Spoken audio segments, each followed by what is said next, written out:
ప్రతి ఒక్కరికి తొలి గురువు అమ్మే. ఆమె చెప్పే జీవితపు పాఠాలు ఎంతో విలువైనవి. చిరుప్రాయంలో మాతృమూర్తి చెప్పే ప్రతి మాట మనకు భవిష్యత్తులో పూలబాట అవుతుంది. అలా తల్లి మాటను గౌరవించిన యువ సామ్రాట్ నాగచైతన్య ముందుకు సాగుతున్నారు. చైతు తల్లి ప్రముఖ నిర్మాత డి రామానాయుడు కుమార్తె లక్ష్మి. అక్కినేని నాగేశ్వరరావు చిన్న కోడలు. ఆమె పుట్టినిల్లు మెట్టినిల్లు రెండు సినీ రంగానికి చెందినవే. సినీ పరిశ్రమలోని లాభ నష్టాలను ఆమె దగ్గరుండి చూశారు.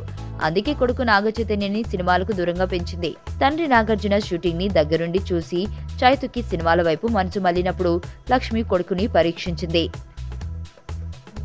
డిగ్రీ పూర్తి అయ్యే వరకు సినిమాల వైపు అడుగు పెట్టకూడదని షరతు విధించింది. దీని గురించి చైతు మాట్లాడుతూ నటన కోసం శిక్షణ తీసుకుంటాను అని అమ్మకి చెప్పినప్పుడు ఆమె చదువుకు ప్రాధాన్యం ఇస్తూనే ఏమైనా చేయమని చెప్పింది. అలాగే నేను బీకామ్ చదువుతూ యాక్టింగ్లో ట్రైనింగ్ తీసుకున్నాను. డిగ్రీ కంప్లీట్ చేసిన తర్వాతే జోష్ సినిమా చేశాను. ఇప్పుడు ఒక్కసారి వెనక్కి తిరిగి చూసుకుంటే అమ్మ డిగ్రీ చేయమని పట్టుపట్టడం వెనుక ఎంత ముందు చూపు ఉందో ఇప్పుడు అర్థమవుతుంది.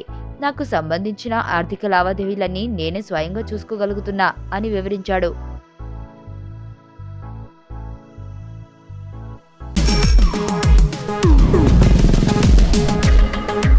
ప్రపంచంలో ప్రతి ప్రేమ కథ మధురంగా ఉంటుంది. మనది మనకు మరీ అద్భుతంగా ఉంటుంది. నా ఫీలింగ్స్ ఎక్స్ప్రెషన్స్ అన్నీ పేపర్ మీద రాసి తనకి ఇస్తాను రా. అవసరమా రా ఇదంతా? ఇన్ఫాచ్యువేషన్ రా. రే, అమ్మాయిని చూసిన వెంటనే అలా